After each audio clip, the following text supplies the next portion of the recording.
On plonge dans le club des amis aquariophiles de Gouinou. Simplicité et partage, depuis 30 années, ce club réunit des passionnés de tout âge.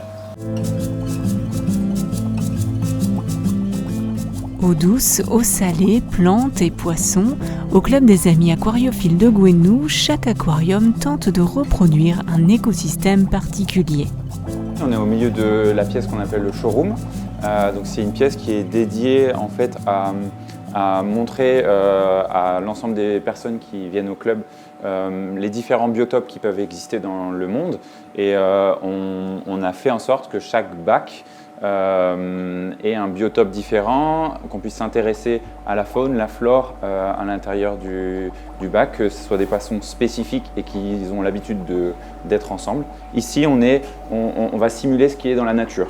Donc si on a une reproduction, on va être content, on va pouvoir la suivre, la voir évoluer, mais on laisse faire plutôt la nature ici dans le showroom, dans les biotopes.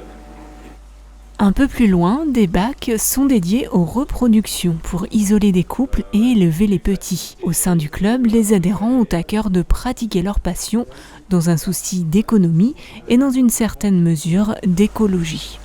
Tout ce qui est derrière moi, c'est la filtration.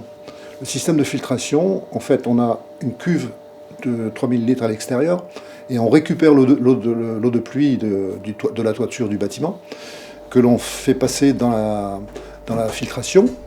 Il y a un filtre à trois niveaux, avec des filtres à microns. Et ensuite, donc, on la répartit dans l'ensemble du local avec une tuyauterie qu'on a fait nous-mêmes. Ça, c'est une chose. Et une deuxième chose, on réutilise aussi cette eau de pluie pour faire de l'eau osmosée qui nous sert à l'eau de mer et également aux crevettes. Voilà, grosso modo, un peu là. Donc écologique, économique, voilà, et naturel.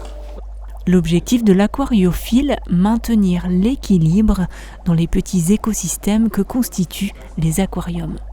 Moins on s'occupe de son aquarium, et mieux il se porte. C'est-à-dire, moins on met les mains dedans, mieux il se porte.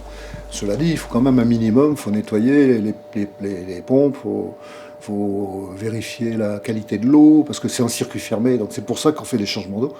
Voilà, mais autrement, après, quand on est habitué, tout se passe bien. Le club récupère parfois des poissons venant de particuliers. Il y a des personnes qui peuvent peut-être plus s'en occuper, qui ont été trop loin et qui ne savent pas comment faire. Pour tout ce qui est vivant, poisson, ça demande un petit peu de technique. Donc il y a une acclimatation qui doit être faite. Avant d'introduire un poisson dans un bac, il y a certains paramètres physico-chimiques à respecter, donc la température, l'équilibre chimique des eaux. Les adhérents ouvrent leur club aux scolaires ainsi qu'à tous les curieux pour les visites du dimanche. Les amis aquariophiles sont impliqués dans leur commune et soutenus par la municipalité. Il y a une alchimie avec le club originellement, j'allais dire, avec un travail collégial là aussi, puisque les locaux sont mis à disposition, mais tous les travaux ont été faits par les bénévoles. Les services techniques ont un peu aidé, aménagé, mais ce sont d'abord des bénévoles qui se sont saisis pleinement de ces travaux.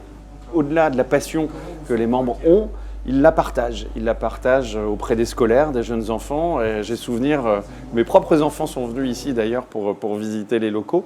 Et il y a une transmission, il y a une explication autour du vivant, autour de la reproduction, autour des écosystèmes. Il y a un travail d'explication, de pédagogie avec les enfants c'est formidable.